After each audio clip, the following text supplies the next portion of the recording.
and welcome to what was supposed to be the start of a weekly vlog, but it is the last day of the week and I never filmed any clips, so instead I'm going to be doing a weekly wrap-up today. Hopefully that makes this video a bit shorter, but I did read quite a few books. I am now under 250 books. That's a bit of a spoiler for my stats, but if you are new here, you might not know, but I am trying to read down my TBR. At the beginning of the year, my TBR was over 300 books, so I am making a lot of progress and I'm very happy with it.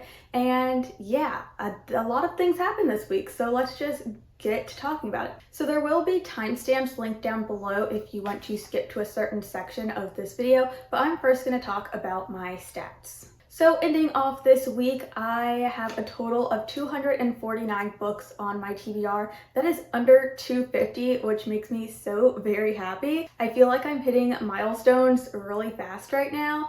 I got under 300 books really fast and now I'm under 250 and we're only 3 months into the year, so I'm really happy with my progress. So breaking the format of my TBR down, I have 39 ebooks, 111 audiobooks, and 99 physical books. And this is at the end of this week, so that is with all the books that I have read and acquired this week. So I did acquire 3 books this week. One of them was sent to me by the author because I'm on their ARC team, and that is the Dragos Assistant. This is by Lizzie, who's an author I have read a few books by and have quite a few of their books on my TBR, but this one I got a copy of because it has a new cover, which will be on the screen somewhere, but along with that cover reveal, everyone on this author's ARC team also got a copy of it, so I now have the chance to read this book, which is really exciting, and I really do love dragon books, so I'm very excited for this one. And then I did get 2 books sent to me by the publishers. We have Financially Lit and then Outclassed.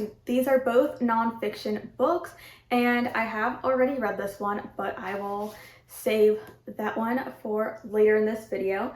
But this is a book all about finances, and this one is more of a political nonfiction. I have not yet read this one, but I'm very excited to. Alright, so moving on to the books that I have read and DNF'd this week, I will go in order of how I read them. And the first one that I read was Stealing the Troll's Heart. This is one of my ebooks that I have. It was a very short romance book all about a human and a troll in a relationship. It's set in this world where humans and trolls are fighting against each other, and yeah, it was very short. I won't spoil anything. This is the first in a series, and I might continue on with the series just because the world and its characters were very fun and like fascinating to read about, but I believe I gave this one 4 stars. I really enjoyed it. Next, I ended up DNFing Nordic Visions. This is one that I included in my ebooks video where I was reading the first chapter of all of my ebooks and deciding which one I would keep and which ones I would just go ahead and DNF. And this is one that I decided to keep. And in that video, I believe I said that a lot of these stories were sort of hit and miss, and that is true. But the further along in this book that I read, the more stories were just kind of mid 2-3 star reads for me, and I just didn't feel like continuing on with this one, so I did end up DNFing that one. Then I read Notting Hill, which is another very short romance ebook that I had, and this one is following a human and a werewolf, and it's a very cute story about this woman who is a very famous actress and this werewolf who runs a bookstore. Very cute, very fun, and this is another first in the series, I believe, and I would definitely continue on with this one. I believe I also gave this one a 4-star rating. Another book that I had kept from my ebooks video is A Lady of Rooksgrave Manor, and I have now decided to go ahead and DNF it. In that original ebooks video, I had read the prologue and was very intrigued. However, I got to about 25-ish% into the story, and I just realized it was not for me. The next book that I read was Financially Lit, and this was a very interesting book.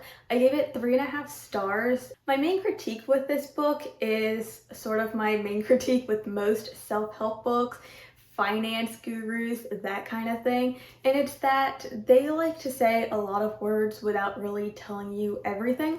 And I get that because they're trying to sell all their other stuff.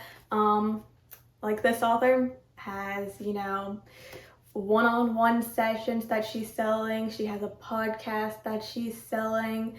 She talks a lot about, her blog, things like that. And it's something that I notice a lot in like digital spaces, like on YouTube, when people are talking about ways to make money, I guess, that reading this book, it was very obvious.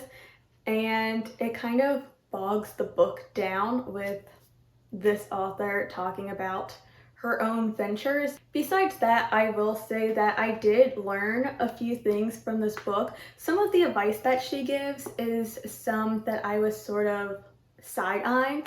I will say I was not really taught financial literacy. I took an economics class in high school, and that's about it for my financial education, I guess. But I would not take all of the advice that she recommends.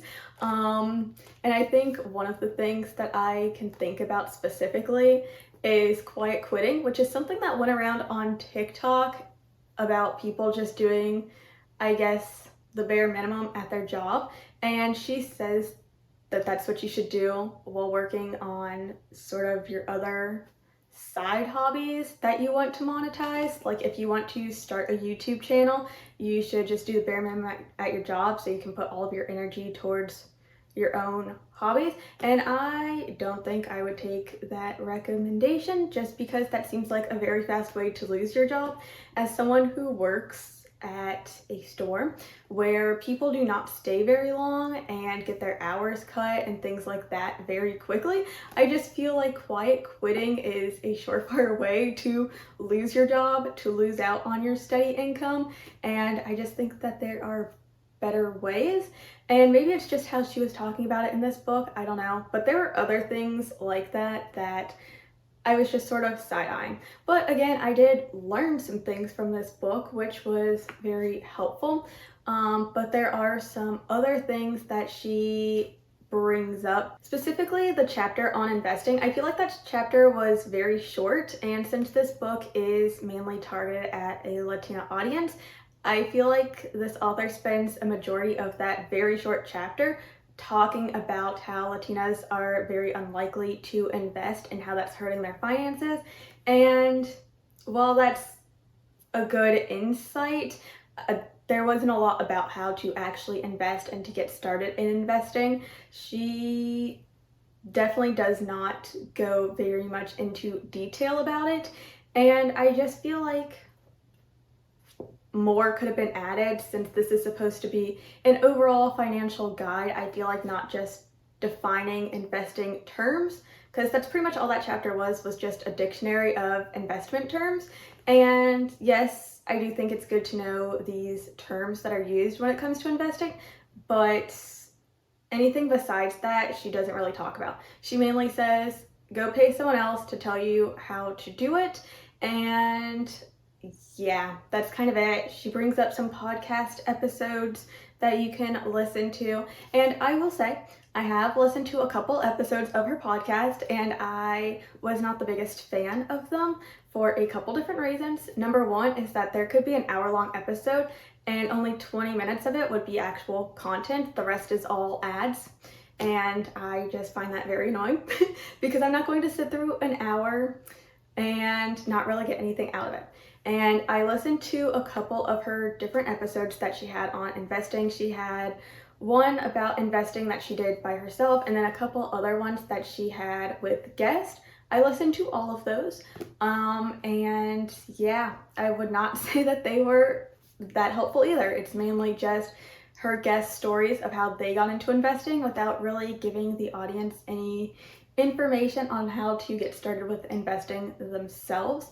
And that's kind of where I find myself with these sort of self-help books, is that they're not very helpful. You still have to put in a lot of work, and I don't know.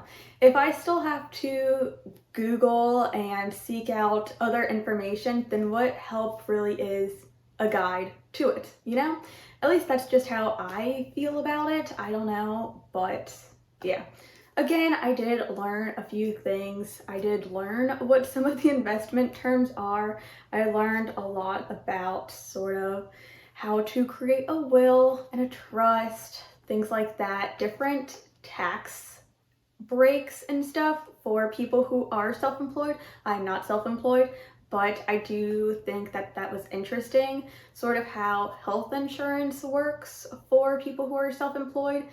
Like, I did learn some stuff. I wouldn't say a lot of it was applicable to my life, but I did learn something. And yeah, that's kind of why I gave this a 3.5-star read, because I do think it is somewhat helpful.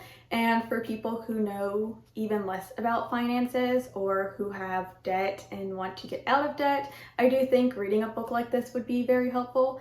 However, I just would not go into this book thinking it's the one-stop shop to learning everything there is about finances, sort of like this book leads you to believe, especially at the beginning where she's talking about it. But yeah, overall, it was fine. All right, and then the last book that I read this week was The Stone and the Star, and this is an 86-page romance, I believe, so a very, very short romance, and it's all about this woman who is sort of infatuated with this gargoyle statue at her pottery school, and then the statue ends up coming to life, and they fall in love. But yeah, this was very short. I wouldn't say I was the biggest fan of it. I will say with how short it is and that it is a smut book, there is not a lot of plot, and I think I just needed a bit more of the character development and the sort of setup to the story before they end up getting together, and that's sort of what ruined this book, I guess, for me. I gave it 2 stars. It was objectively fine, just not really my thing, and I sort of wanted a little more from it. Alright, now on to the books that I am currently reading. I'm still working on Imperfect Victims, which is not a book that I own, but it is one that I am currently reading. And then I'm also in the middle of Caliban's War. I am not sure if I made progress since the last time I spoke about this book, but I'm about 70 pages into it. Still loving it, still enjoying it, and I do hope to make a lot more progress in the upcoming week on this one.